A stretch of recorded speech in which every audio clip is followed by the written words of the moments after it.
I'm familiar with obviously like bank financing. It's something that I've dealt with clients for a long time. Yep. But I'm trying to wrap my head around the CMHC options in terms of like, is that a just during construction thing? Should I? Can you play out the scenarios for me? Like just during construction, holding it for the 50-year amortization, doing the private financing, just like a quick high level pros and cons. Then I'm going to go watch the videos, but it'll give me that context before I plow through all that content. Sure. So there's kind of like, I think of it as three buckets. There's three elements to financing. There's the acquisition of the actual property, there's the construction of the property, and then there's the long-term hold if you are in fact holding that asset for the foreseeable future. With those three elements, there's kind of like there's a one option, there's a one lender option, there's a two lender option, and there's a three lender option. Okay. So 3 buckets and 3 sort of options.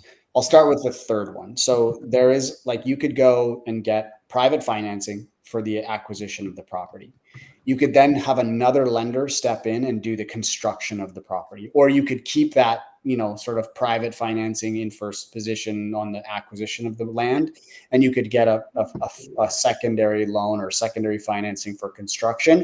And then you could take it to CMHC at the end and flip it into the MLI Select program once the property is already done. Okay, that's sort of like those 3 different lender options. Those early lenders essentially get out quicker. Obviously, they're getting a cut on whatever time period is to purchase and build that, if I want that. So then there's the 2 lender option, which is kind of more what I do.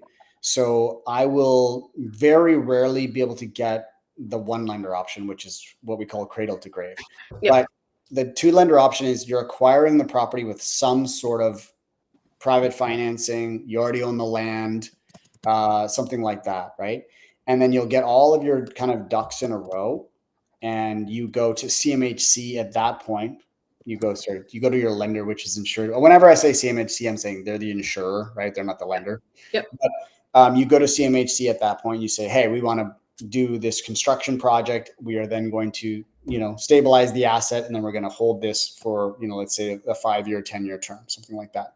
So in that scenario, you would have, either you own the land already and you have enough equity in your project where you don't necessarily need the lenders at that point, or you're acquiring something and you need a private loan to get the property and get all of your approvals in place, your construction plans ready, all that.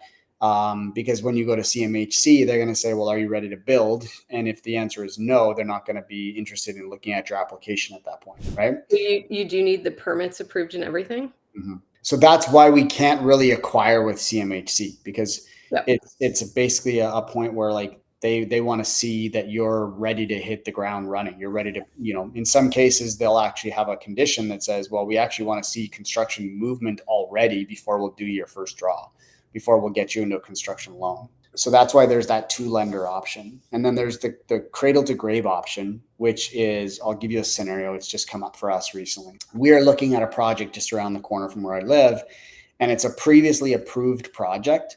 Yeah. So it's already gone through committee of adjustments. It's already gone through the regulatory things, and it's basically ready for the construction drawings to be created and to go in for a building permit.